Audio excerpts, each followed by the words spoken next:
proudly as the Member of Parliament for the Kelston electorate.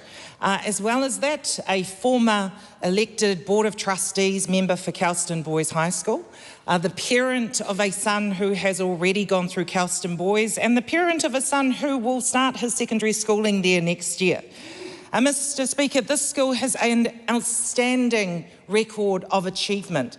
In front of me right now, I have the list of alumni, many of them sports people, rugby league, basketball, soccer, wrestling, many of them with academic backgrounds, Mr. Speaker, many from the business community, from the arts community, even a few politicians, including my colleague across the House, the Honourable Chris Pink. Mr. Speaker, we have seen how fiercely protective the Kelston community is, how loyal they are, and how incredibly resilient they are, especially in recent weeks when it was made public that there has been an attempted charter school takeover. The outrage that the community have felt, Mr. Speaker, has been evident across social media and in the media. The idea that a trust who does not have the qualifications or credibility to take over a state school and turn it into a charter school, Mr. Speaker, is very evident when you just go through the Kelston community or look at any of the social media pages or the media that has been put around it. Mr. Speaker, this is such a clear example of how and why David Seymour's charter schools model is dangerous, Mr. Speaker, and there's a number of things that we need to point out with regards to what has gone on in this particular instance. This school has been put under relentless pressure for at least a year. This school has had incorrect information put out there publicly about them, including information about their academic achievement and their role, Mr. Speaker. They have relentless pressure put on the school in the form of a trust who is attempting to get people elected onto the Board of Trustees so they could effectively take over a state school and turn it into a charter school.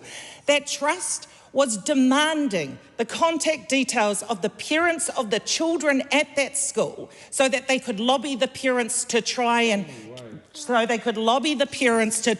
get elected onto the Board of Trustees, Mr. Speaker.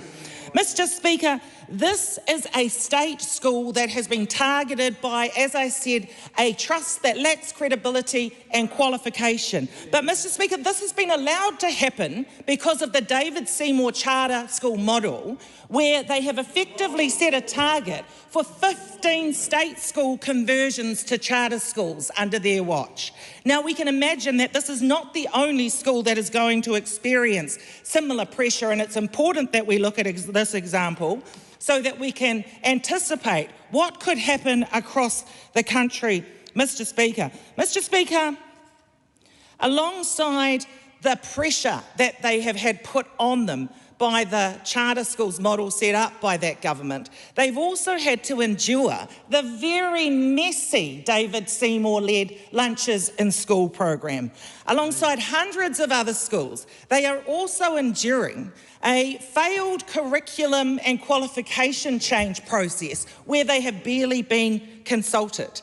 Alongside this and alongside hundreds of other schools, they have been forced to take strike action because of the fact that this government does not want to meet what are fair pay and working conditions, Mr. Speaker. Mr. Speaker, I cannot understand why Chris Luxon and Erica Stanford have allowed David Seymour to have so much power in the education portfolio. A man who leads a party who got, 8% at the last election, is making decisions on behalf of our children, and he is simply not qualified or equipped to be making any of those decisions. It extends beyond even what the secondary schools are experiencing, Mr. Speaker. It goes to the changes that he has been making in early childhood education. Point of order. Thank you, Mr. Speaker. Simon Court. Thank you. I didn't want to interrupt the member, but your direction at the start of the debate was very clear to stick to local issues and not to stray from them. And if the member had been listening, there was often reference to Kelston Boys High.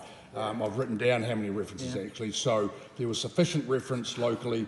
Anyone watching would know where Kelston was. It's a test. Carry on. Mr Speaker, this Kelston community is hell-bent on ensuring that this charter school conversion does not go ahead. And believe you me, you do not want to test the Kelston community. Let me just add, Mr Speaker, that it's not just the community, it is the teachers, it is the Board of Trustees, it is the students that are coming out strongly, and this should simply not go ahead. The Honourable Phil Twyford. Thank you, Mr Speaker. Kiwis expect a decent public health system, and Westies are no different. That's right. In West